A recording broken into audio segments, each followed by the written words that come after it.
Fala, galera, continuando aí, ó, terceiro bloco, daqui a pouco a gente finaliza a teoria e cai para dentro do exercício. Então acompanha aqui comigo, ó. A gente tinha chegado até aqui esse momento, ó, vírgula e a conjunção E. Quando isso acontece, você provavelmente já deve estar ligado que não tem vírgula, quando o E indica soma. E aí, vamos lá. A moça veio à festa e logo se foi. Então, este E, ele está marcando o quê? Soma. E o sujeito das duas orações é o mesmo.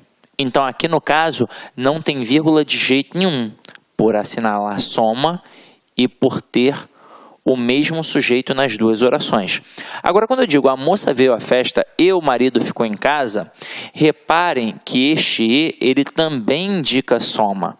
Só que é o seguinte, as orações possuem sujeitos diferentes. Em uma, o núcleo é moça. Na outra, o núcleo é marido.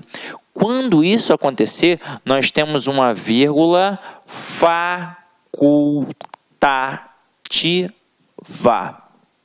Ok? Vírgula facultativa. Então, eu tenho um caso em que não tem soma e eu tenho um caso em que eu tenho a vírgula facultativa. Sidney, tem alguma coisa a mais? Tem algum caso em que eu tenho a vírgula obrigatória ali?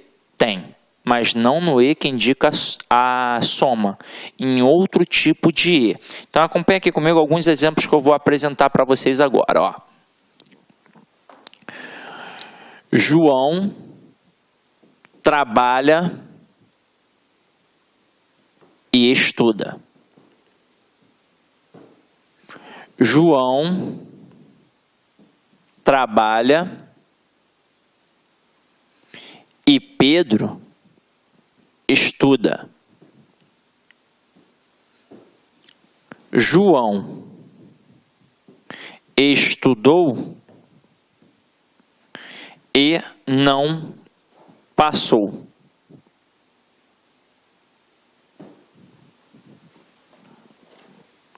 Siga este conselho e se dará bem.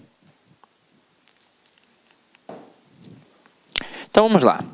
Eu tenho 4 situações aqui em que nós apresentamos o E. O E, ele indica a soma nas duas primeiras sentenças. Então, ó, Pedro, além de trabalhar, perdão, João, além de trabalhar, ele também o quê? Estuda. Então, o sujeito nas duas orações é o João. Então, quando E indica soma e é o mesmo sujeito nas duas orações, eu não tenho vírgula, vírgula proibitiva. Agora aqui, João trabalha e Pedro estuda. Opa, quem é que trabalha? O João. Quem é que estuda? O Pedro. Então, esse E, ele também indica soma, mas os sujeitos são diferentes. Então, neste caso aqui, entra uma vírgula facultativa. Agora, João estudou e não passou. O E que está aqui, ele indica soma? Não, ele indica oposição, adversidade, contraste. É isso que ele indica. Então, ele pode ser substituído pela conjunção mais, pela conjunção porém, pela conjunção todavia. E aí, nesse caso, eu tenho aqui uma vírgula obrigatória. Então, ó, João estudou, mas não passou. João estudou, porém não passou. João estudou e não passou. Então, aqui entra uma vírgula obrigatória, exatamente por não estar marcando a soma. Agora aqui, siga este conselho e se dará bem. Reparem que aqui eu tenho um modo imperativo. E quando eu tenho um modo imperativo, quando eu tenho uma ordem, eu preciso justificar a ordem. Então, a outra oração ela é o quê? Ela é explicativa. Então, siga este conselho, pois se dará bem. Siga este conselho, porque se dará bem. Então, aqui entra também uma vírgula obrigatória, que separa a oração coordenada da oração coordenada sindética explicativa. Assim como aqui eu separo a oração coordenada, assindética, da oração coordenada sintética adversativa, porque é a mesma vírgula do princípio da enumeração. A vírgula da enumeração não é aquela que isola, que destaca elementos de mesma função? Então, as orações coordenadas, elas são equiparadas, elas têm as mesmas funções. Então, eu coloco a vírgula ali no meio delas. Eu só não coloco quando eu tenho o e que indica a soma ou quando eu tenho o ou que indica a alternância. Venha cá ou perderá a vez. Ali também não tem vírgula. E quando eu coloco o nem também, que também indica a soma, tá? Mas geralmente na prova o camarada coloca o e, porque é o grande calcanhar de Aquiles de muito candidato, ok? Então vamos lá, vamos continuar a nossa brincadeira aqui agora. Então, matei este e de todas as formas e agora a gente vai para o etc. Nossa quarta observação.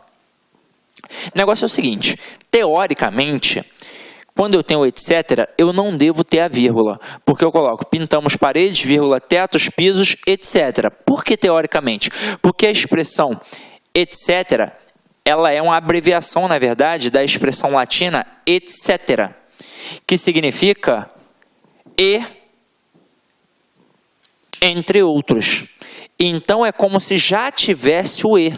Por isso não tem a vírgula. Então, pintamos paredes, vírgula, tetos, vírgula, e entre outros. Então, é como se não tivesse ali a necessidade de colocar a vírgula. Então, por isso a gente não coloca. Teoricamente, assim.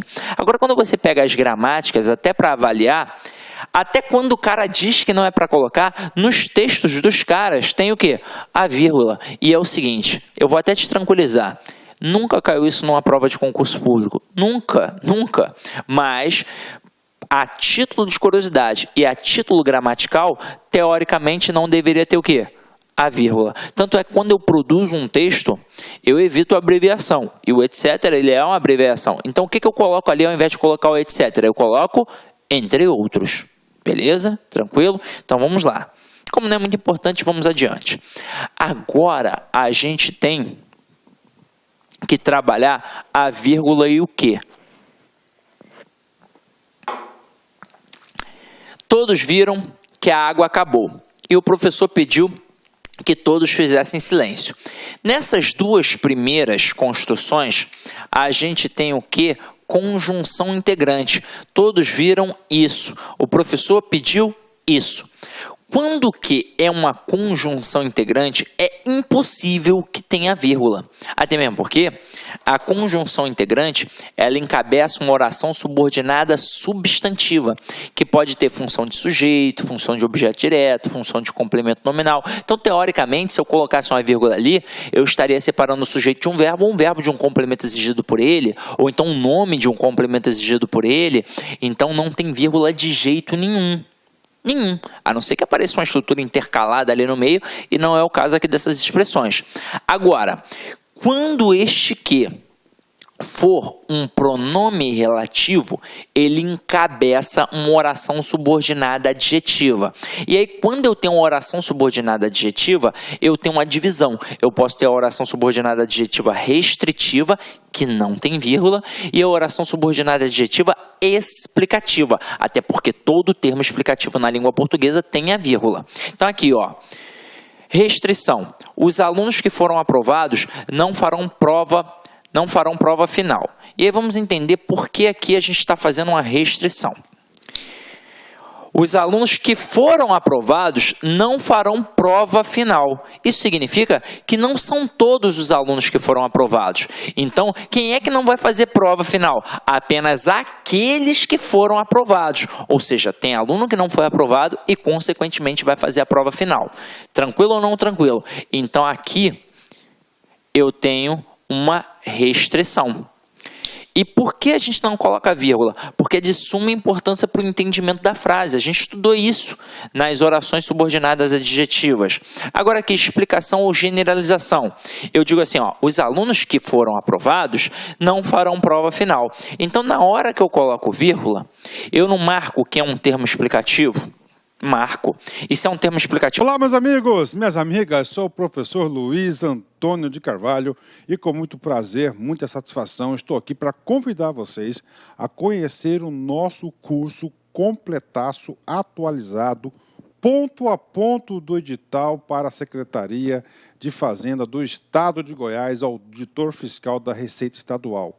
Nós, eu, professor Luiz, juntamente com o professor André Fantoni, que é o coordenador desse curso, nós montamos um curso super competitivo, um curso que eu tenho certeza que vai fazer a diferença na sua aprovação. Só com professores top de linha, como você acabou de assistir essa videoaula nossa aí, demonstrativa, essa aula demonstrativa no YouTube. Meus amigos, minhas amigas, essa é apenas 30% de uma aula, tá? A aula tem muito mais coisa, o nosso curso é muito mais completo, nós colocamos aí apenas 40 horas, 45 horas no YouTube. Esse curso tem quase 450 horas. Ah, professor, é bastante coisa? Sim, claro. Legislação específica, direito tributário, contabilidade geral, auditoria, contabilidade avançada, ou seja, e mais todas as outras disciplinas que sempre são cobradas aí em concursos de carreira fiscal. Ó, olha só, quero dar um recado. Nós aqui da Lá Concursos, a partir de 2018, nós iremos atender todos os concursos de carreira fiscal no Brasil. Tá certo? Quer saber mais informações? Envie um WhatsApp para a gente ou acesse nosso site laconcurso.com.br, que nós estaremos aqui prontos para te atender. Um forte abraço, fique com Deus. Tchau, tchau. Clique lá.